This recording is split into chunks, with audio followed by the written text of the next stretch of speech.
Pessoal, bom dia.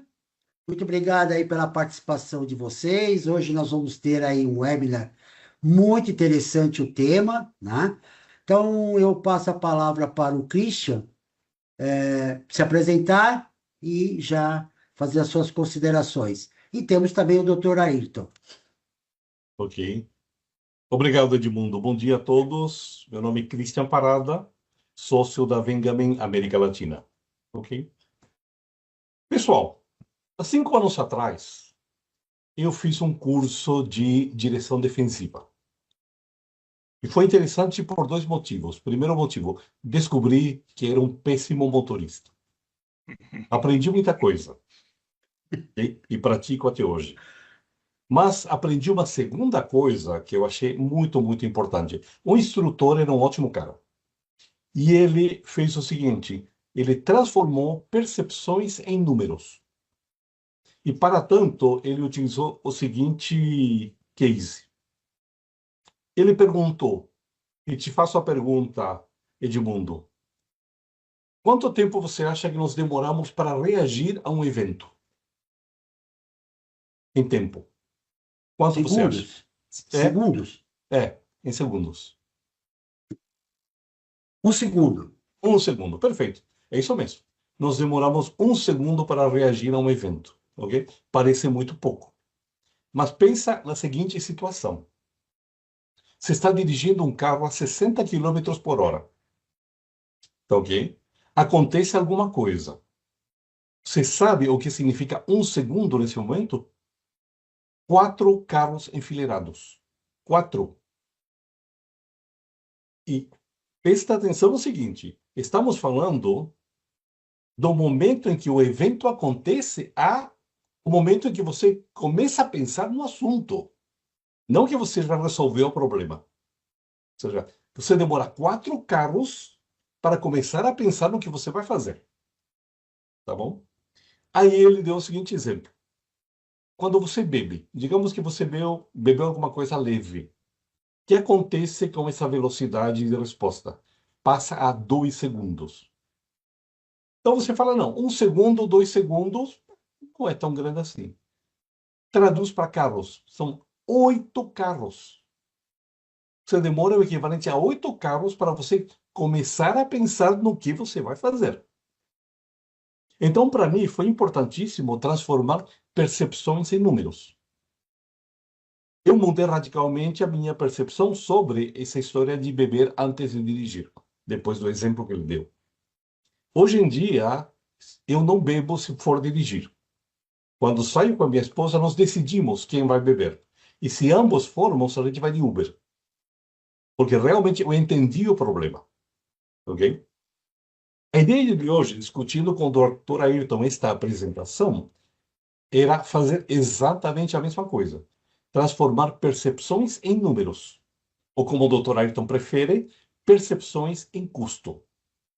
E neste caso específico, estamos falando de custos invisíveis.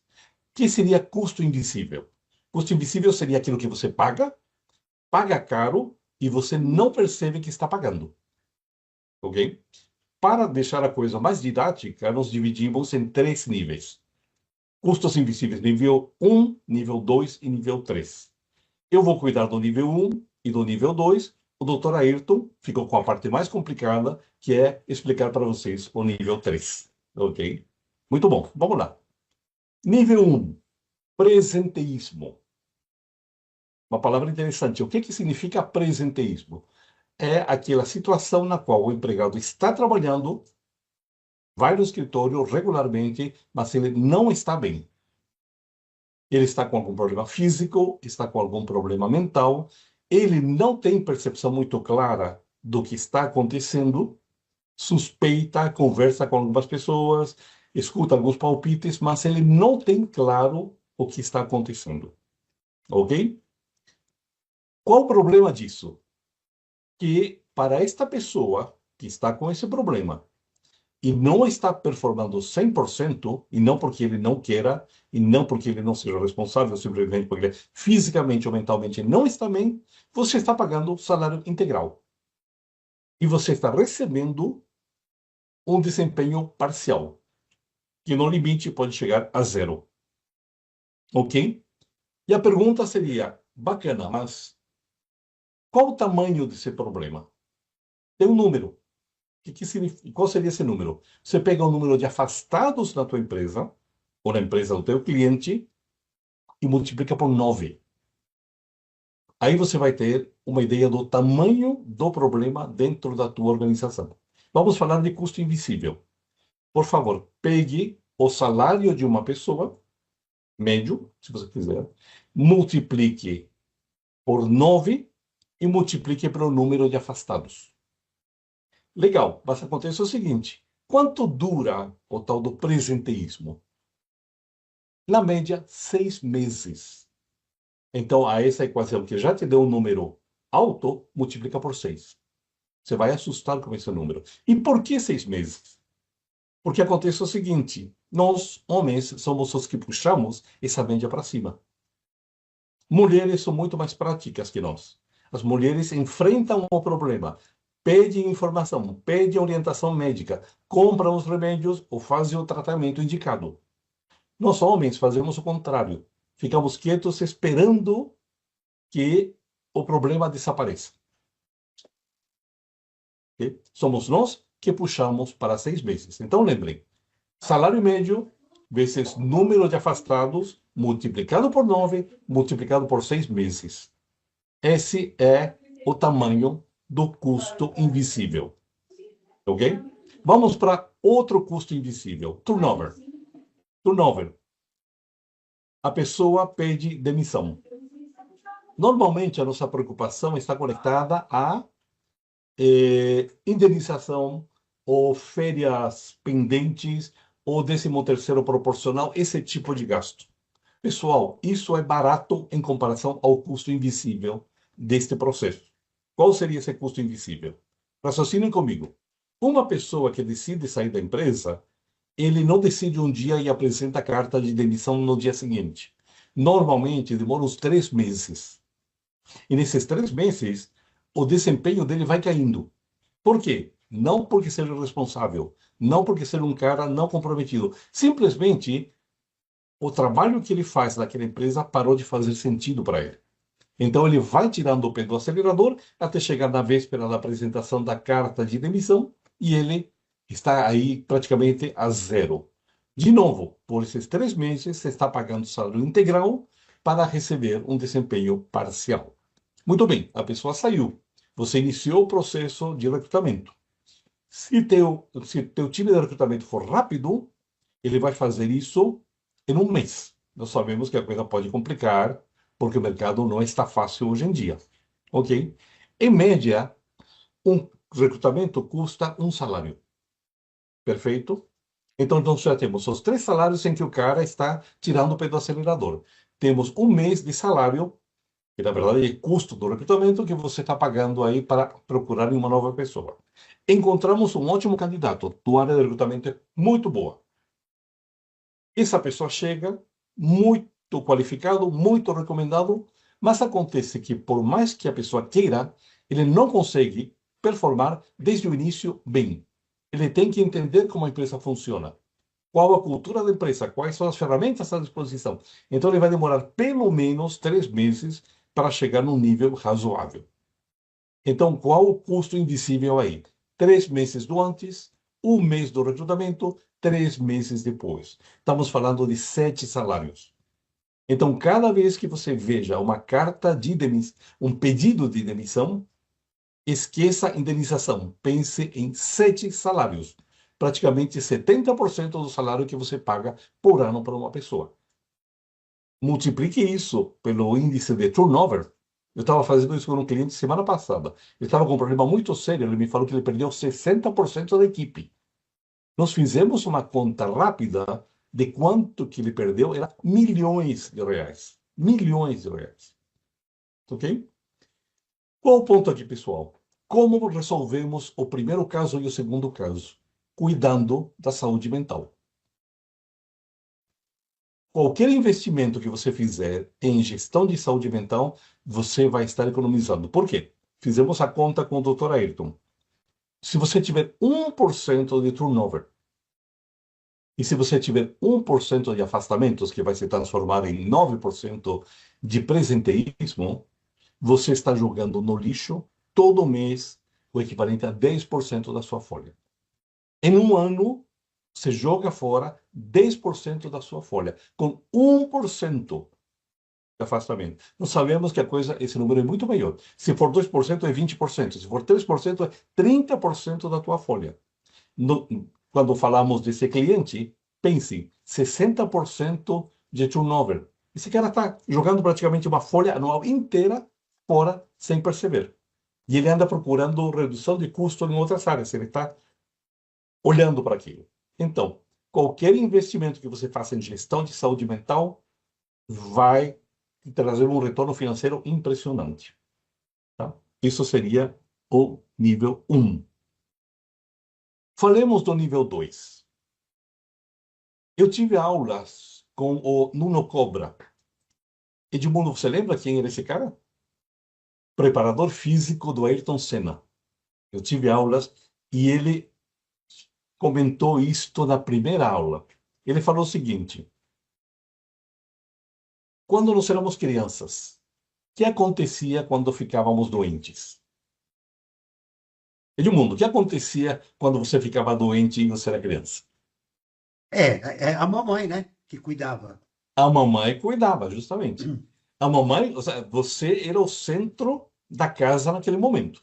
Isso aí, Toda a casa girava, até teus irmãos paravam de brigar com você, isso aí. porque você não estava em condições de revidar, então eles respeitavam isso. A mãe fazia a comida que você gostava, você assistia a TV o dia inteiro, e ainda por cima tinha um prêmio que era o máximo. Você não ia na escola. É isso que eu ia te falar. E não ia na escola. Não ia na escola, exatamente. Então, perfeito. Qual o grande problema disso? Que nosso cérebro guardou essa informação. Guardou essa informação. E isso é muito, muito perigoso. Por quê? Hoje em dia, adultos, nós estamos no mercado corporativo, sob estresse, sob tensão, ansiedade, tudo que você quiser, aquela tempestade perfeita. E nosso cérebro tenta nos ajudar. Que ele faz? Ah, deixa eu ver no passado quando foi que ele se sentia bem protegido, cuidado, quando ele ficava doente. Portanto, opa, vamos ajudar esse sujeito, vamos criar uma doença para ele. Isso, tecnicamente, chama somatização. Okay? Eu simplifiquei uma coisa muito mais complexa, tá? E eu não sou médico, então, de repente, depois da reunião, o doutor Ayrton vai me brigar comigo. Mas o ponto aqui é o seguinte: a somatização acontece justamente dessa forma. Você pode transformar todo aquele mal-estar que você tem, emocional e mental, em coisa física. E vamos por coisa simples. Pode ser um problema na coluna, uma dor na coluna, um problema de tensão muscular. Pode virar uma enxaqueca. Pode virar um problema do coração. E, em casos extremos, nós podemos chegar em um AVC. E eu sei muito bem disso, compartilhei com o Dr. Ayrton a história de uma pessoa que estava sob uma tensão brutal, com problemas na empresa, com problemas em casa e fazendo um MBA que exigia muito dele. A pessoa teve um AVC e morreu 3 meses depois, com 45 anos. E era uma pessoa que se cuidava, não bebia, não fumava, todo esse tipo de coisa.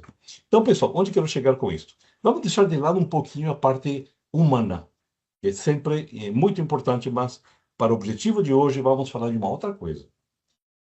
Somatização gera doenças, algumas delas muito graves. Essas doenças graves se transformam no que? Sinistralidade. Para aqueles que não estão familiarizados com o termo, sinistralidade significa aquele dinheiro que você gasta do plano de saúde para atender a equipe que você tem. Quando você faz um contrato, você assume pagar um determinado valor por mês, ou se você quiser, valor anual. Mais ou menos 70% desse valor é o valor que você tem direito a gastar com atendimentos. Ok? Acontece o seguinte: dependendo da gravidade da doença,